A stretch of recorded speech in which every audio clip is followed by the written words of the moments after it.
दोस्तों कैसे हैं आप लोग। मेरा नाम है इमरान मलिक। दोस्तों आप मेरे पीछे देख सकते हैं, ये हैं गौतम अडानी, देश के दूसरे सबसे अमीर व्यक्ति। दोस्तों सुप्रीम कोर्ट ने भारतीय जनता पार्टी को फटकार लगाई है कि क्या आप गौतम अडानी पर मेहरबानी करना बंद करेंगे और मुंबई की 600 एकड़ जमीन पर जो धारावी है, जिस पर वो अपना एक प्रोजेक्ट बनाने जा रहे हैं, उसको लेकर सरकार को, अडानी को फटकार लगाई है। और क्या कहा है सुप्रीम कोर्ट ने, इसको लेकर सारी जानकारी मैं आपको दूंगा।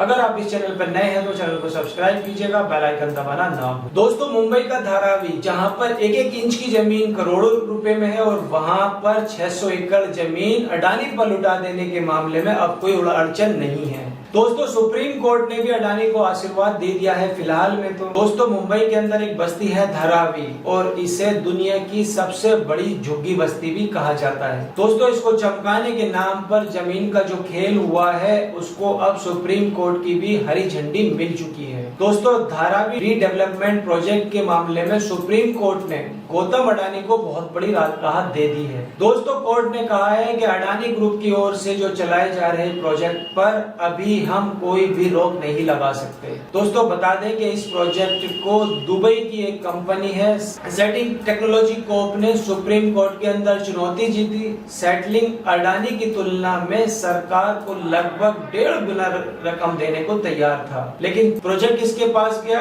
वो गया मोदी के मित्र अडानी के पास। दोस्तों इस खेल को जरा आप समझिए। दोस्तों धारावी रीडेवलपमेंट प्रोजेक्ट को लेकर एशिया का सबसे बड़ा शहर कहा जाता है। दोस्तों सुप्रीम कोर्ट ने इस मामले में सभी पक्ष को नोटिस भी जारी कर दिया था। दोस्तों सेटलिंग कोर्ट ने मुंबई हाई कोर्ट में चुनौती दी थी, उसकी बोली अडानी से ज्यादा बेहतर थी, लेकिन सितंबर 2024 में सेटलिंग की याचिका खारिज कर दी थी। कोर्ट ने कहा था कि सेटलिंग के तर्क में दम नहीं है, सरकार को ऐसे प्रोजेक्ट के लिए सही बोली चुनने का पूरा तरीके से अधिकार है। दोस्तों धारावी मुंबई का बहुत प्राइम लोकेशन है और सबसे बड़ी झुग्गी बस्ती है। दोस्तों शिवाजी एयरपोर्ट से सटा होने के कारण यहाँ की जमीन की जो कीमत है उसका कोई अंदाजा नहीं लगाया जा सकता।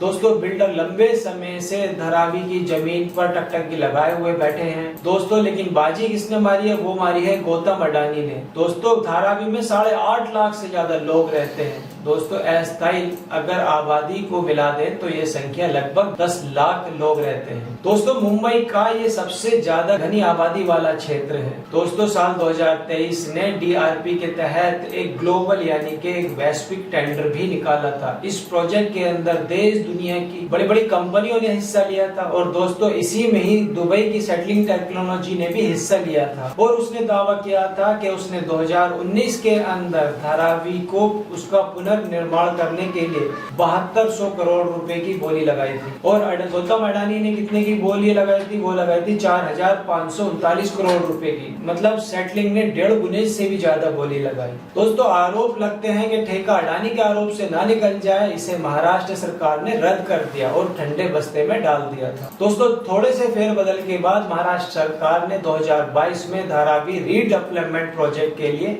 एक नया टेंडर निकाला। फेरबदल ये था कि महाराष्ट्र सरकार ने परियोजना में रेलवे की 45 एकड़ जमीन को भी शामिल करने का फैसला लिया, जो मूल प्रस्ताव में शामिल नहीं था। दोस्तों इसमें कुल 3 कंपनियों ने हिस्सा लिया था। अडानी ने 5069 करोड़ रुपए की बोली लगाई थी। डीएलएफ लिमिटेड ने 2025 करोड़ रुपए की बोली लगाई थी। नमन ग्रुप को इसमें से अयोग्य घोषित कर दिया गया था, बाहर कर दिया गया था। नतीजा ये रहा 2022 में अडानी ग्रुप को इसका विकसित करने का ठेका मिल गया। उसे धारावी रीडेवलपमेंट प्राइवेट लिमिटेड 80% की हिस्सेदारी मिली। बाकी की जो 20% हिस्सेदारी थी वो महाराष्ट्र सरकार के पास में है। लेकिन सेटलिंग पहले ही कोर्ट जा चुका था पहले वाले टेंडर को लेकर। उसने इस फैसले को मुंबई हाई कोर्ट के अंदर चुनौती भी दी थी। दोस्तों दिसंबर 2024 में अदालत ने उसकी याचिका खारिज कर दी थी, और इसके बाद सेटलिंग सुप्रीम कोर्ट पहुंच गया था। लेकिन तब तक अडानी परियोजना का काम है वो शुरू हो चुका था, और इसी आधार पर सुप्रीम कोर्ट ने कह दिया था कि हम इस पर रोक नहीं लगा सकते, काम पहले ही शुरू हो चुका है।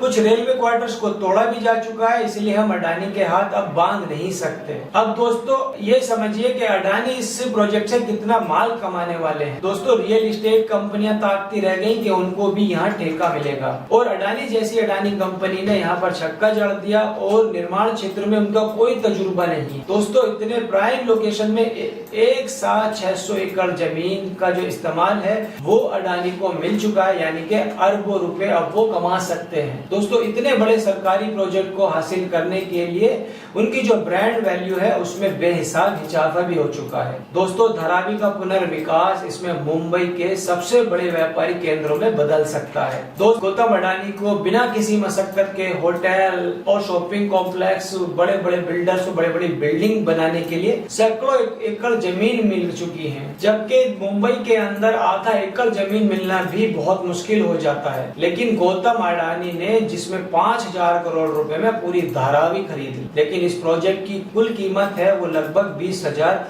करोड़ रुपए से भी ज्यादा है। दोस्तों पुनर्विकास के बाद अडानी को धारावी को लग्जरी और मिक्स, अडानी को शॉपिंग मॉल कॉम्प्लेक्स और बड़े बड़े यहाँ पर स्टेडियम बनाने की छूट भी मिलेगी। दोस्तों इसके अंदर अडानी को सैकड़ों एकड़ में विकसित की गई जो प्रॉपर्टी है उसको बेचने का भी पूरी तरीके से अधिकार मिल जाएगा। लगभग 600 एकड़ जमीन, उस 600 एकड़ जमीन के अंदर वो पार्क बनाएंगे, वो कॉम्प्लेक्स बनाएंगे, वो शॉपिंग मॉल बनाएंगे, वो बड़ी बड़ी बिल्डिंग खड़ी करेंगे वहां पर, और उसके बाद उसमें से वो लगभग 20% हिस्सा अपने पास भी रख सकते हैं, जिसको वो बेच भी सकते हैं।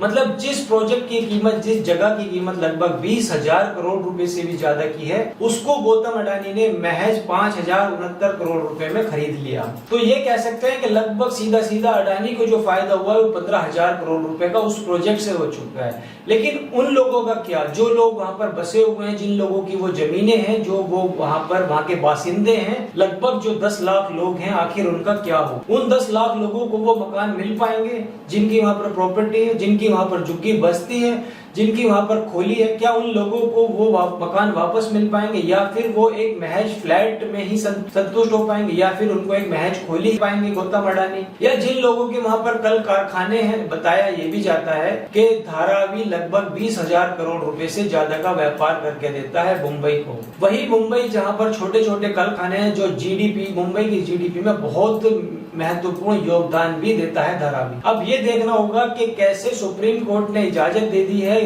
धारावी के रीडेवलपमेंट प्रोजेक्ट के लिए। क्या उसमें से आधे लोग बेरोजगार हो जाएंगे? क्या उसमें से आधे लोगों के ऊपर छत नहीं रहेगी जिनके पास अभी छत है?